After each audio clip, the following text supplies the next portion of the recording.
With the British Grand Prix coming up this weekend at Silverstone, I'm pleased to welcome to the show Carlos Sainz from Atlassian Williams Racing. Carlos, coming to Silverstone every year, it must be a very special memory for you after what happened in 2022.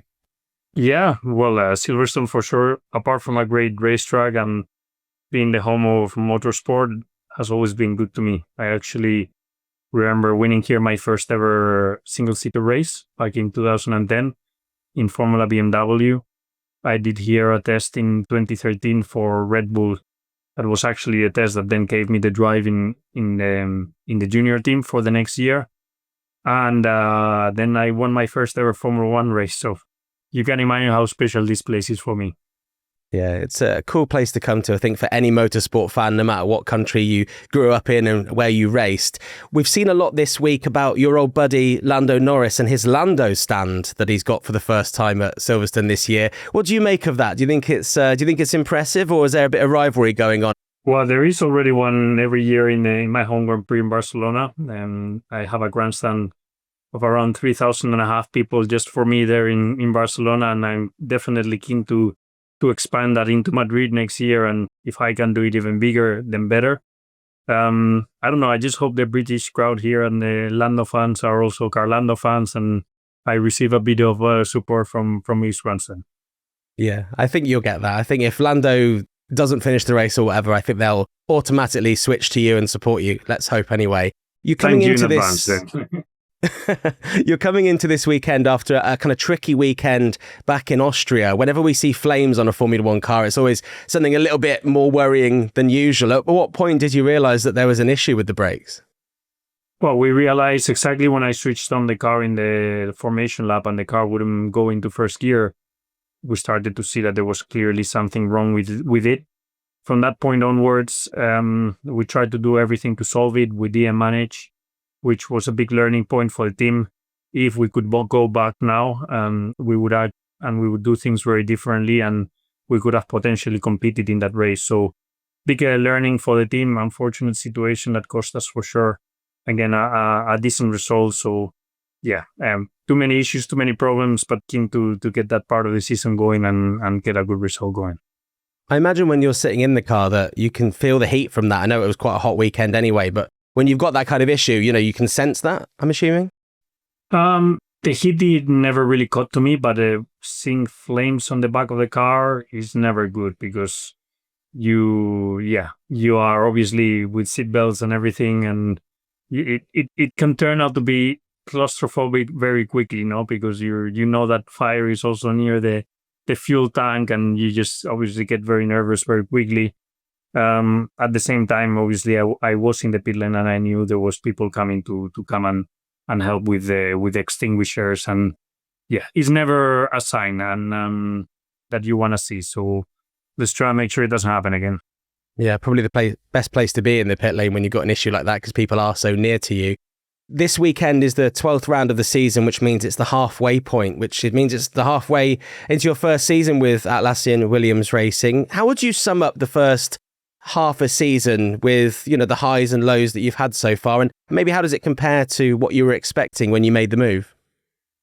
Well, first of all, I've experienced already 12 races with this team, and I must say that in terms of pure performance, if anything, I'm happier and more encouraged from what I expected. I think the car this year has been very competitive and more competitive even than what I could imagine when I did the switch to Williams. We have a car that is allowing us to be regularly in the top 10, something that the car couldn't do last year.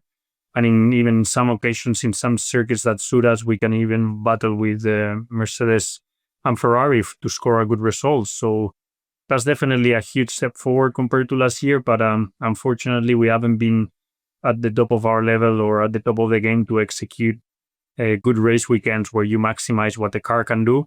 And it's part of the building process of the team to know how to also get better as a race team, to understand how to extract more from a more competitive package. So we are in that process. We've stressed probably a bit the system and the team by having a more competitive car this year. But I'm sure everything we're learning in this first half of the season is going to start paying off soon, and we're going to start scoring good results. And mainly it's going to improve what we do next year with hopefully an even more competitive car. Yeah, when it comes to timing, I guess with the regulation changes next year, I was wondering whether it's a tricky one for you because you do make this progress throughout the season, but then a lot of things change. But you're sort of saying that this research now, what you're learning now, and I guess how you integrate with the team will only be a benefit to 2026. Yeah, in the end, the target for the car that we have this year is to finish P5 in the constructors. Obviously, what we need to also think is that everything that we can learn this year is a good investment for next year. And I strongly believe next year the car can be and the team will be more competitive. So we just need to make sure everything that we can learn and everything that we can change this year, we change it, even if it's at an expense of sacrificing what we are doing this year. We've done 12 races. For me, my opinion, we've sacrificed a lot of results this year, a lot of strong weekends through having different issues. So I would like to have a bit of a stronger second half of the season where we maximize more the competitive package that we have, and that builds momentum going into next year. Perfect. It was actually a year ago now. I spoke to James Vowles when there was silly season beginning, and I was impressed by the way he confidently spoke about how he was trying to entice you to come to the team and how he didn't really need to do anything but just show you what was planned and what was coming ahead and what it would be like to be within the team. You must be encouraged that the man that brought you to the team is now sort of signed on for a lot longer for his future to be in charge of Williams. For me, the most interesting part about Williams is what's not what we see today, but what's coming for the future. And if everything that I see, that all that potential that can come for the future, if anything, that's something that I really want to experience. No, not only the painful year of 2025, but to see what we can do with more resources and with everything that's coming through. Yeah, honestly, even this year, James promised me that the car was going to be more competitive than last year.